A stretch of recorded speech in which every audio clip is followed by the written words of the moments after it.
오늘 이 시간에는 오직 믿음으로라는 제목으로 함께 하나님 말씀 증거하도록 하겠습니다. 오늘 본문의 말씀은 안디옥 사건이라고 하는 유명한 내용입니다. 바울이 이 베드로를 공개적인 자리에서 책망하는 모습이 일어났습니다.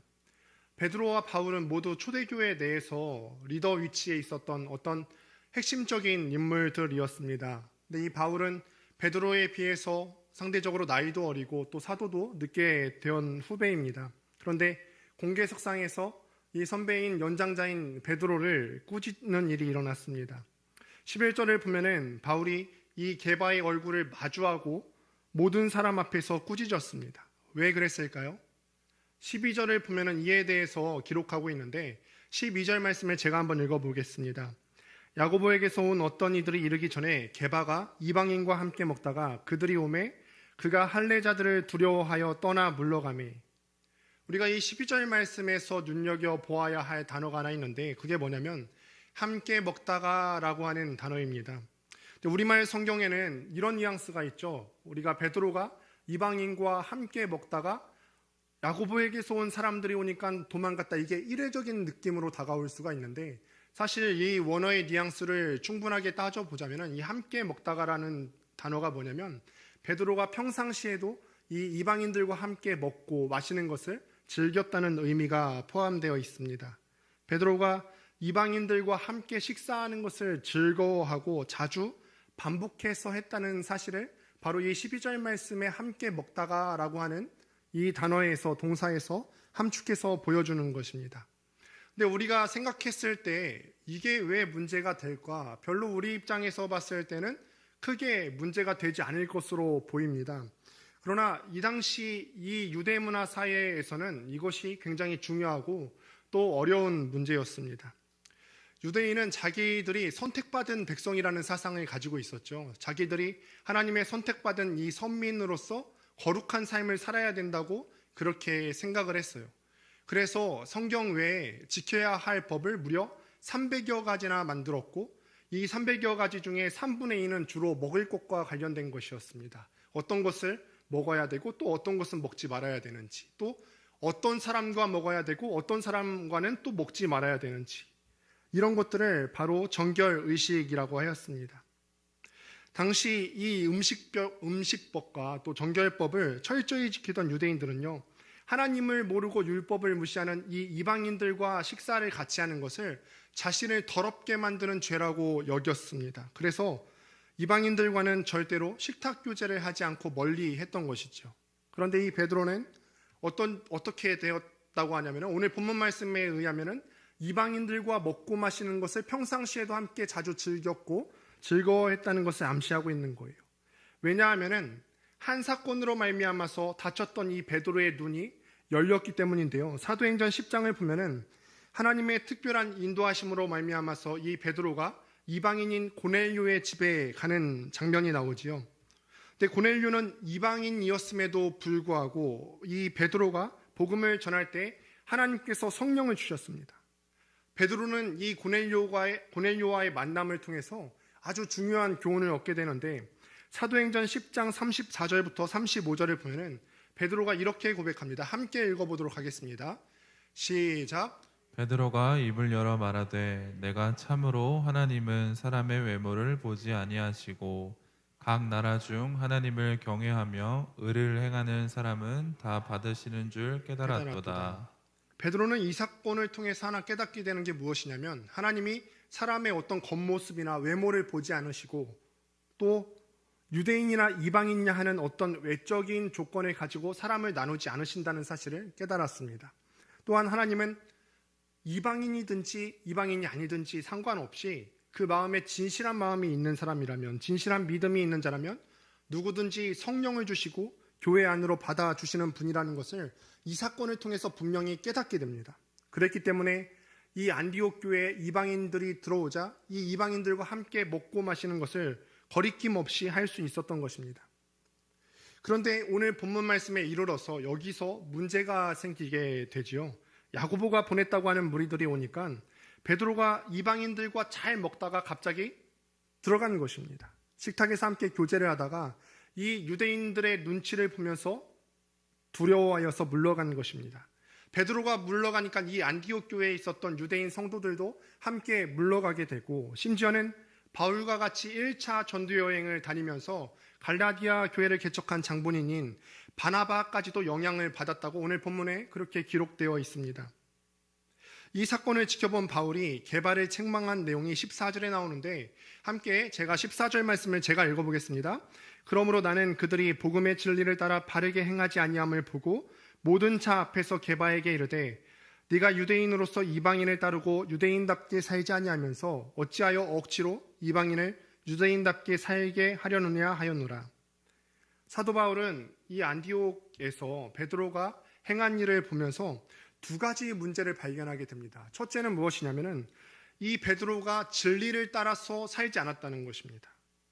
베드로가 따라야 했을 진리가 무엇일까요? 여기서 베드로가 따라야 하는 진리란 어떤 것을 의미할까요? 이미 그가 알고 있던 대로 하나님께서 사람의 외모, 겉모습을 보지 않으시고 그 마음 가운데 진실한 믿음이 있는 자라면 누구든지 교회에 들어올 수 있다는 것. 이 진리를 따르지 않았다는 것입니다. 이것을 베드로가 알고 있음에도 불구하고, 하나님의 뜻이 무엇인지 알고 있음에도 불구하고 따르지 않았다는 것이죠. 그래서 바울은 베드로의 행위를 그냥 용납하면은 그 전하는 복음과 진리가 왜곡되거나 무시될 수 있다는 그 위험성을 느꼈기 때문에 공개적으로 꾸짖고 또 혼을 낸 것입니다. 여기서 우리가 눈여겨봐야 할 대목이 뭐냐면은 바울이 베드로의 허물을 어떤 사랑이라는 이유로 그냥 넘어가지 않았다는 것입니다. 공개적으로 책망했다는 사실입니다. 교회는 사랑이 제일 중요하고 또 이것을 지켜야 한다고 가르치는 공동체이죠. 사랑이 정말 중요합니다. 큰 소리 일으키지 않고 또 그냥 같이 묻어가는 것이 사랑이 아니라는 사실을 우리가 이 대목에서 발견할 수가 있습니다. 우리가 복음이 가르치는 진정한 사랑은 어떤 것이냐면은 내 목에 칼이 들어와도 어떤 진리의 것을 우리가 끝까지 지키는 것, 이것이 우리가 복음이 가르치는 진정한 사랑입니다. 말해야 하는 순간에 말할 줄 아는 것이 참 신자의 모습이고 또 우리의 교회의 특징인 셈입니다. 말해야 하는 순간에 말할 줄 모르는 사람은 겁쟁이입니다. 물론 우리는 어떤 사람의 잘못에 대해서 책망하는 순간까지도 원수처럼 정죄하는 것이 아니라 그 영혼을 바르게 하기 위해서 사랑으로 권면할 수 있는 지혜가 필요합니다. 저도 어렸을 때 아버지를 보면 참 이해가 안 갈 때가 많았어요. 아버지는 다정하시면서도 굉장히 저한테 엄격했던 분이셨는데 잘못을 하면은 항상 지정한 숫자대로 엉덩이를 맞곤 했습니다. 그리고 나서는 저를 끌어안고 말씀하시기를 사랑해서 그런 거라고, 이 연고를 발라주시거나 간혹 같이 울기도 하셨던 그런 모습이 기억이 납니다. 처음에는 왜 때리고 그 후에는 결국에는 사랑한다고 안아주실 거면서 왜 때리나 이해하지 못했는데 자녀를 낳고 들러보니까 알겠는 겁니다. 아, 이 사랑하라는 것이 그냥 무조건 넘어가는 것이 사랑이 아니구나. 교회가 가르치는 사랑도 이와 같이 모두 맞다고 그냥 좋은 게 좋은 것이라고 넘어가는 것이 사랑이 아니지요. 우리는 목에 칼이 들어와도 포기할 수 없는 진리, 목숨을 바쳐서라도 사수하고 싶은 진리를 가진 성도입니다. 그래서 바울은 이 진리가 왜곡된다고 느낄 때, 하나님의 뜻이 벗어난다고 느낄 때 베드로 같은 인물도 공개적으로 책망하기를 두려워하지 않을 수 있었던 것입니다.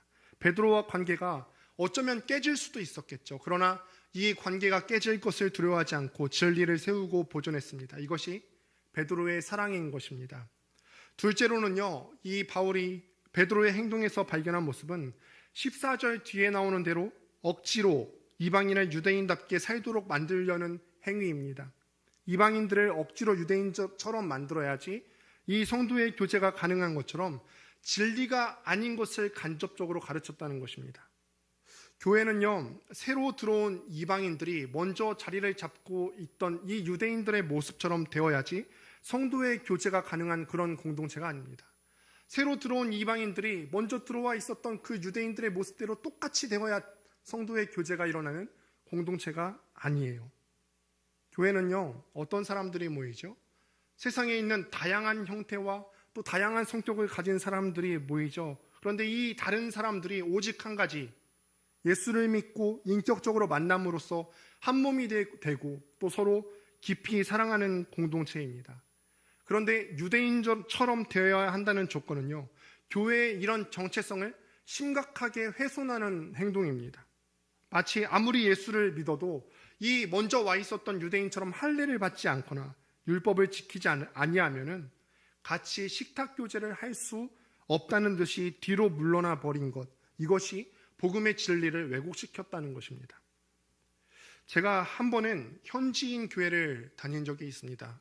외국에 있는 어떤 현지인 교회를 다닌 적이 있는데, 그런데 그 교회에 가만 보니까 교회에 출석한 성도 전원이 흑인인 것입니다. 근데 제 마음속에 이상한 생각이 들었어요. 분명히 그 교회가 위치한 곳은 백인과 흑인이 공존하면서 살아가고 있는 곳이었는데 왜 교회에는 흑인만 있을까 궁금해서 먼저 다니고 있었던 한국 목사님께 여쭤보니까 원래는 이 교인이 백인들이 다니던 교회였다고 합니다. 그런데 이 백인들이 다니던 교회에 흑인들이 한두 명씩 들어오니까 이 피부색이 다른 사람들이 들어온 것이 싫어서 백인들이 다 떠나가고 결국에는 흑인밖에 남지 않았다는 것입니다. 이 사실은요, 예수를 믿는데도 불구하고 뭐가 뭔지 분별할 줄 모르는 것입니다. 교회가 어떤 곳인지를 정말로 모르는 상황을 보여주고 있는 것이죠. 사람들은 자꾸 남들이 자신과 같아지기를 요구합니다. 사람들이 얼마나 다르고 다양합니까? 인종이나 생김새나 각자가 가지고 있는 달란트도 다르고 재능도 다르고 직업도 다릅니다. 이 모든 것이 다 다르지만 교회에 모이게 된다면요, 이 모든 것들은 다 그렇게 최고로 중요한 것이 아닌 게 되어집니다. 오직 하나, 우리가 이 교회에서 예수 그리스도 때문에 소외된 사람들과 함께 나누는 공동체가 되는 것, 이것이 바로 교회인 것입니다. 그런데 이 베드로 같은 인물이 이방인의 교제에서 뒷걸음질 쳐서 유대인처럼 되어야만 교제가 가능한 것처럼 편견과 차별을 받게 한 것입니다. 교회 공동체의 생명은 어떤 이 사람의 겉으로 드러나는 조건에 있는 것이 아니라 예수 그 한 분에 있는 것입니다. 교회에서 리더십을 선출할 때에도 우리는 마음속으로 재지요, 그래도 적어도 교회에서 어떤 직분자가 되려면 사회적으로 어느 정도 지위는 되어야지 하는 기준으로 사람을 뽑으면요, 이런 교회는 틀림없이 망합니다. 교회의 직분자는요, 사회의 지위에 따라서 일꾼으로 세워지지 않습니다. 교회의 직분자는 유능한 사람이 아니라 예수 그리스도 때문에 한 사람을 사랑할 수 있고 한 사람을 아낄 수 있는 사람이 세워져야 합니다. 세상의 기준으로 사람이 가지고 있는 어떤 신분이나 지위나 재능으로 일꾼을 세우면 교회는 죽습니다. 그래서 교회는 일꾼을 세울 때 그 기준이 달라야 하지요. 그 속에 정말로 살아계신 주님이 있는 사람이 일꾼으로 세워져야 합니다. 주님이 통치하시는 표와 증거가 그 사람 안에 있어야 되고요, 또 말과 행실에 담겨 있는지를 점검하지 못하면 교회는 일꾼을 뽑을 수가 없게 되는 것입니다. 오직 교회의 기준이신 이 예수 그리스도를 믿는 믿음만이 우리가 믿는 진리의 핵심이고 우리가 따르는 그 복음의 정수인 것입니다. 바울은 계속해서 이 복음의 핵심적인 내용을 상세히 설명하는데 함께 16절 말씀을 읽어보도록 하겠습니다. 16절입니다. 시작. 사람이 의롭게 되는 것은 율법의 행위로 말미암음이 아니요 오직 예수 그리스도를 믿음으로 말미암는 줄 알므로 우리도 그리스도 예수를 믿나니 이는 우리가 율법의 행위로서가 아니고 그리스도를 믿음으로써 의롭다함을 얻으려 함이라. 율법의 행위로서는 의롭다함을 얻을 육체가 없느니라. 여기서는 두 가지 중요한 내용이 있습니다. 하나는 먼저 이 본문에 나오는 대로 의롭다 하심을 받다라는 개념입니다. 또 하나는 그럼 우리 사람이 의롭다 하심을 받을진데 그러면 어떻게 우리가 의롭다 하심을 받을 수 있는가? 의롭게 하심을 받는 방법입니다. 어떻게 우리가 의롭다 하심을 받을 수 있죠? 율법의 행위가 아니라 믿음으로 받는다는 거죠.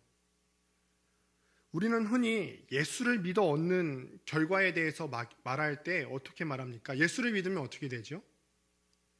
구원을 받고 또 죄를 용서함을 받는다고 하지요. 그런데 오늘 본문에 의하면은 예수님을 믿으면은 의롭게 하심을 받는다라고 합니다. 물론 이 죄를 용서함을 받는다, 죄 용서 받는다는 것이 당연하죠. 예수님 믿으면 당연히 죄의 용서함을 받지요. 그런데 죄의 용서함을 받는다는 것은 어떤 우리의 구원 과정에 있어서 작고 소극적인 개념이라고 할 수 있습니다. 그런데 의롭게 하심을 받는다? 이것은 조금 더 큰 개념입니다. 죄가 용서된다는 것은 우리에 있었던 죄가 없어지는 거니까 제로 상태에 이르는 것입니다.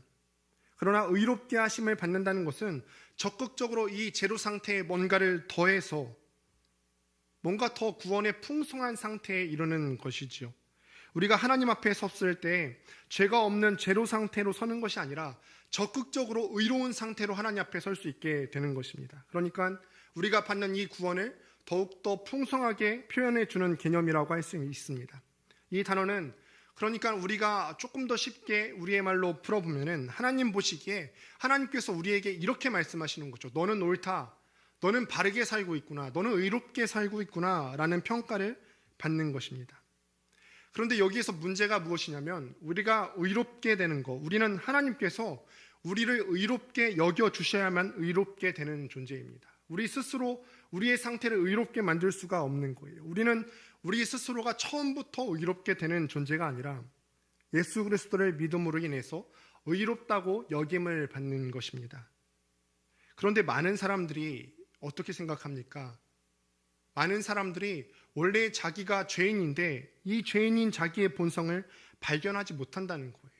우리는 스스로 의로운 상태에 이를 수가 없고 우리의 본성은 가만히 놔두면 하나님께서 싫어하시는 죄를 지을 수밖에 없는 악한 본성을 가진 존재인데 우리는 우리의 본성을 그렇게 쉽게 깨닫지 못한다는 것입니다. 15절을 보면 하반절에 이렇게 얘기하죠. 우리는 본래 유대인이요 이방 죄인이 아니로되 라고 기록을 합니다. 모든 사람들이요 이렇게 생각하고 살아간다는 거예요. 이방인은요 나와 다른 존재, 너희는 율법도 없지, 하나님의 법을 지키지도 않고 하나님 앞에 죄인으로 살아가는구나. 반면 유대인들은 끝없이 율법을 지키고 순종하려고 합니다. 그래서 이런 자신들과 비교해서 나와 비교해서 율법을 지키려고 하는 나와 비교해서 이방인인 너희는 죄인이라고 얘기했어요. 사람들이 그렇지요. 대부분 자기를 상대적인 기준으로 평가합니다. 이 자리에서도 학창시절에 공부를 잘하셨던 분도 계시고 또 그렇지 못한 분들도 계실 텐데 공부를 많이 하신 분들은 이렇게 생각할 수 있죠. 종종 나는 뭔가를 이루었다. 내가 이 사회에서 살아갈 때 경쟁해서 뭔가를 이루었다라고 하면서 다른 사람들과의 어떤 상대적인 비교를 통해서 자신을 점검합니다. 또한 도덕적이고 윤리적으로 봤을 때 타락한 사람들을 보면서 나는 그래도 저 사람처럼 살지는 않지 않나? 저렇게 더럽게 살지는 않잖아 내가? 라고 생각합니다. 물론 겉으로 말은 안 하지만 이 자기 마음으로 다른 사람들과 비교해서 자기의 수준을 점검합니다. 사람들은 이 땅을 살아가면서 전부 상대적인 가치를 가지고 자신과 다른 사람들보다 낫다고 생각하고 있습니다. 너는 그 부분에서 나보다 조금 나을 수는 있겠지만 이것만은 나를 못 따라올걸? 이렇게 자기 자신의 가치를 바라보며 살고 있진 않습니까? 이런 식으로 끝없이 자기를 평가하고 보호하고 자신의 가치를 높이는 경향이 이 사람 마음 깊은 곳에 있다는 것입니다. 사람들은요 상대적인 기준, 이 땅을 살아가면서 세상 사람들이 제공하는 그런 상대적인 기준 가운데 살아가고 평가하기 때문에 하나님 앞에서 내가 진짜 어떤 존재인지 나의 어떤 참 존재의 의미를 종종 잊어버립니다. 평생을 살아가면서 자기 자신이 하나님 앞에 불의한 존재라는 사실을 바르게 인식하지 못하고 살아가고 있다는 거예요. 그렇기 때문에 이 사회가 상대적으로 제일 가치 있게 여기는 돈이나 신분이나 명예나 지위, 업적 같은 것들에 우리 인생의 모든 것을 다 쏟아 부으면서 살아가는 것이죠. 그래서 우리 인생살이를 표현하자면 우리의 등골이 빠지면서 이런 것들을 추구하며 살아가고 있다는 거예요. 그러나 우리가 언젠가 여러분들을 포함해서 저도 그렇고 여러분들 모두가 다 하나님 앞에 서게 될 텐데 우리가 하나님 앞에 서게 될 그때에는 생애 처음으로 절대적인 기준 앞에 서게 됩니다. 상대적인 비교가 아니라 다른 사람들과의 비교가 아니라 절대자이신 하나님 앞에서 절대적인 자기 존재를 보게 됩니다. 사람은 이렇게 하나님 앞에 섰을 때 하나님께서 우리를 향하여 말씀하시기를 너는 의롭다 라고 말씀하시기 전까지는 절대적으로 안식이 있을 수 없습니다. 하나님께서 여러분들을 바라보시면서 너는 바르다, 너는 참되다, 내가 봤을 때 너는 옳다 라고 말씀하시기 전까지 여러분들은 평안할 수 없습니다. 옆에서 다른 사람이 아무리 칭찬을 해도 혼자 그 골방에 들어갔을 때는 그 칭찬이 아무 의미가 없다는 것이 명확해지지요. 돈이나 신분이나 지위나 업적을 가져도 사람들은 하나님께서 우리에게 말씀하시는 너는 옳다라는 말씀을 듣기까지는 참 자유가 없다는 것입니다. 하나님이 정말 우리같이 어리석은 자, 주님 앞에 내세울 것도 없는 이 실패자를 바라보시면서 너는 참되다라고 말씀하신다는 것이 바로 우리가 의롭게 된다는 개념이고 예수 믿는 것의 핵심인 것입니다. 그렇다면요, 두 번째 질문이 있죠. 어떻게 우리가 이렇게 의롭다함을 얻을 수 있을까요? 사람들은 대부분 자신이 옳지 못하다는 것을 인식하지 못하고 살아간다고 아까 전에 이야기했습니다.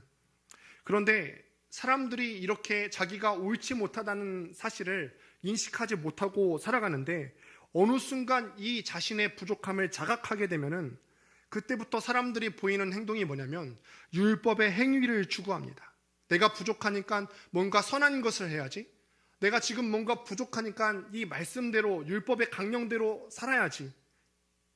남들이 보기에 훌륭해 보이는 여러 행위를 해서 자신을 하나님 앞에 바르고 또 옳은 자리에 세우려고 합니다. 예수를 믿는다고 하는 사람들 중에서도 예수를 믿고 나서도요, 적지 않은 사람들이 그렇게 신앙생활을 하고 있는 거예요. 아직도 내 안에 보이는 뭔가 부족한 상태 때문에 봉사활동으로 이 부족한 것을 채워보려고 하고요, 선한 행동으로 이 부족한 것들을 채워보려고 합니다.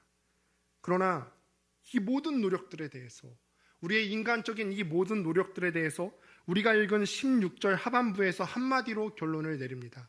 우리 화면을 보시고 함께 읽어보도록 하겠습니다. 시작. 율법의 행위로서는 의롭다함을 얻을 육체가 없느니라. 율법의 행위로서는 의롭다 하심을 받을 육체가 없느니라. 물론 우리가 율법과 계명을 봤을 때 우리가 노력해서 지킬 수 있는 몇 가지가 있을 수 있을 것입니다. 어느 정도 우리는 행할 수 있습니다. 그러나 이 말씀에 적힌 모든 율법을 다 지키는 것은 불가능합니다. 그런데도 사람들은 미련을 버리지 못해요.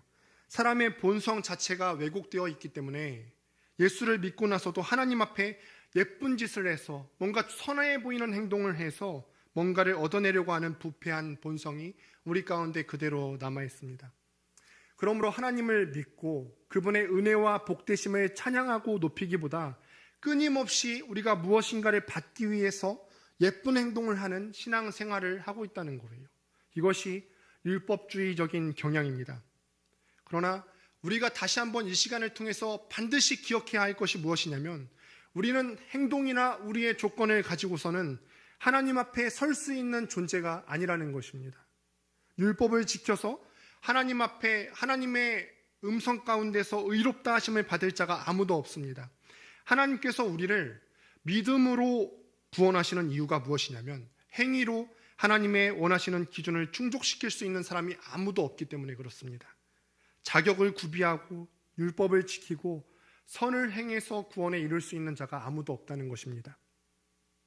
하나님께서 우리에게 율법과 하나님의 귀한 생명의 말씀을 주신 것은요, 귀한 율법을 보면서 우리가 얼마나 하나님께서 우리에게 주신 그 기준에 미칠 수 없는 부족한 존재임을 깨닫는 데 있습니다. 그리고 하나님께서 그 가운데서 은혜를 주실 때 내가 하나님께서 나에게 주신 율법에 비추어 봤을 때 이렇게 부족한 존재임에도 불구하고 하나님께서 나에게 은혜를 주시는구나 하면서 그 은혜를 환영하며 받도록 하는 데 있습니다. 율법이 초등교사가 된다는 말이 바로 이것입니다. 율법은 우리를 예수께로 데려가기 위한 것이지 그 율법을 지킨다고 해서 스스로 어떤 선한 행동을 한다고 해서 스스로 의롭다함을 얻으라고 주신 것이 아니라는 사실입니다. 철학이나 윤리나 율법이 가르치는 이상적인 교훈을 행해서 구원에 이를 수 있는 사람은 아무도 없습니다. 하나님 앞에서 옳고 바르게 설 수 있는 자는 아무도 없습니다. 율법에 자신을 비추어 봤을 때 죄를 깨달은 사람만이 이 주님의 나를 대속하신 은혜를 알게 됩니다. 주님이 사람의 몸을 입어서 이 율법을 완전히 지키시고 십자가 위에 달려 돌아가심으로써 누구든지 그 예수를 믿고 구원에 이룰 수 있게 된다는 사실입니다. 이런 면에서 예수를 믿는다는 것은 그저 어떤 기독교라는 종교를 갖는 것이 아닙니다. 다른 모든 종교들처럼 다른 종교들은 어떤 공로를 계속해서 우리에게 요구하지 않습니까? 다른 모든 종교들처럼 스스로 공로를 세워서 나는 하나님 앞에 옳습니다, 바르다고 인정받으려 한다는 사람은요, 진정으로 그리스도인이 아닌 것입니다. 예수 믿는 사람들은요, 완전히 다른 사상을 가져야 한다는 것이죠. 나는 정말로 하나님 앞에 아무런 공로가 없고 하나님 앞에 의롭지 못한 자임을 인정하고 또 회개하고 죄를 자복하는 사람만이 하나님께서 우리에게 베풀어 주시는 귀한 은혜와 진리에 의탁하는 자가 될 수가 있다는 사실입니다. 이것이 우리가 믿는 믿음의 핵심이고 복음인 것입니다. 세상 많은 사람들이요, 한평생 자기를 가꾸기 위해서 살아가지요. 이런 면에서 봤을 때요, 우리 이 대한민국 사회는 다른 어떤 사회보다 더 엄격한 것 같습니다. 대한민국 사회는요, 정말 경쟁이 치열하지요. 이 좋은 학벌을 얻기 위해서 얼마나 많은 사람들이 치열하게 경쟁합니까? 사람들은 이 경쟁 속에서 이렇게 생각합니다. 이 학벌이 나를 얼마나 빛나게 해줄까? 내가 노력했을 때 이것이 나를 얼마나 내 인생을 얼마나 보장해 줄까? 내 남은 삶을 얼마나 행복하게 해줄까? 전부 이런 기준을 가지고 이 인생을 살아가다가 주님께서 나에게 값없이 거저주시는 은혜를 만납니다. 하나님 앞에 내가 아무것도 일한 것이 없는데 그런 나를 하나님께서 너는 의롭다, 너는 내 앞에서 옳다, 참되고 바르다라고 해주시는 놀라운 복음을 만나면 우리 삶 가운데 그때서야 진정한 전환이 일어납니다. 더 이상 내가 하나님 앞에 잘 보이고자 억지로 꾸밀 필요가 없습니다. 사람 앞에서 내가 의식하면서 억지로 꾸미면서 살 필요가 없습니다. 왜냐하면 그 하나님의 값없이 우리에게 주시는 의로 말미암아서 완전한 의가 주어졌기 때문에 그렇습니다. 비록 하나님과 사람 앞에서 여러모로 부족하고 모자란 것이 있다고 할지라도 하나님이 그리스도를 통해 우리에게 주시는 완전한 의를 통해서 우리 인생이 변화될 수 있다는 것입니다. 사랑하는 여러분, 말씀을 마무리합니다. 자기를 꾸미고 자기 의를 세우기 위해서 조건을 구비하는 세상의 행위가 아니라 의롭다함을 받은 백성이 하나님을 사랑하고 이웃을 사랑하는 마음으로 하는 행위가 믿음의 본질인 줄을 믿으시기를 바랍니다. 우리의 신분, 여러분들의 신분이 어떻든지 간에, 우리의 지위가 뭐든지 간에, 이 땅에서 직업이 뭐든지 간에 하나님 앞에서 우리는 절대적으로 판단받게 될 것입니다. 하나님을 드러내고 이웃을 참되고 복되게 하여서 생명을 얻은 자처럼 살았는지, 아니면은 이 모든 인생의 시간들을 오로지 자기 자신만을 위해서 살았는지, 자신만 영화롭게 하고 자신만 드러내기 위해서 살았는지, 언젠가 우리가 하나님과 독대하게 될 때 그 앞에서 절대적으로 판단받게 될 것입니다. 저는 여러분들이 우리 속에 하나님으로부터 은혜가 풍성한지를 날마다 점검하면서 살았으면 좋겠습니다. 우리같이 허물 많은 자를 의롭다 하시고 또 구원하시는 복음의 감격이 우리 심령 가운데 풍성하게 임하기를 주님의 이름으로 축원드립니다.